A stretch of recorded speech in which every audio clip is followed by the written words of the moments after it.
आपल्या परिसरातील बातम्या पाहण्यासाठी आजच आमच्या डीजी सह्याद्री न्यूज चॅनलला यूट्यूबवर सबस्क्राइब करा आणि बेल आयकॉन प्रेस करा।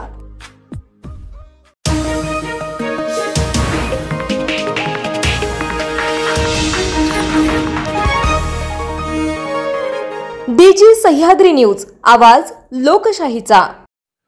शिवसेना उद्धव बाळासाहेब ठाकरे पक्षाचे प्रमुख उद्धव ठाकरे यांनी विनोद तावडे प्रकरण हे भाजपचा नोट जिहाद असल्याची तिखट टीका केली आहे। महायुतीचे लोक राज्यात अत्यंत निर्घृणपणे राजकारण करत आहेत, ते जिंकण्यासाठी वाटेल त्या थराला जात आहेत। या प्रकरणी सर्व पुरावे असतानाही कारवाई झाली नाही तर महाराष्ट्रच उद्या काय ती कारवाई करेल असे ते म्हणाले।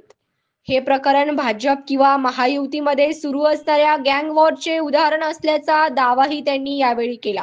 उद्धव ठाकरे पत्रकारांशी बोलताना म्हणाले, विनोद तावडे यांनी पैसे वाटतानाचा व्हिडिओ निवडणूक आयोगाने पाहिला पाहिजे। काल अनिल देशमुख यांचे डोके आपोआप फुटले, आज पैसे वाटतानाचा व्हिडिओ असेल तर हे जादूचे पैसे कुठून आले, ते कुणाच्या खिशात जात होते। मी तुळजाभवानीच्या दर्शनाला जाताना माझी बॅग तपासली, मग यांच्या बॅगेतील पैसे कोण तपासणार? निवडणूक आयोगाने यावर कठोर कारवाई करावी, अन्यथा आयोगावर कारवाई करण्यासाठी आम्हाला काहीतरी वेगळा मार्ग पत्करावा लागेल।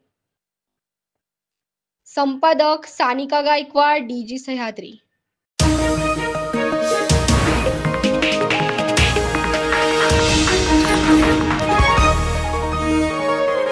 डीजी सह्याद्री न्यूज, आवाज लोकशाहीचा।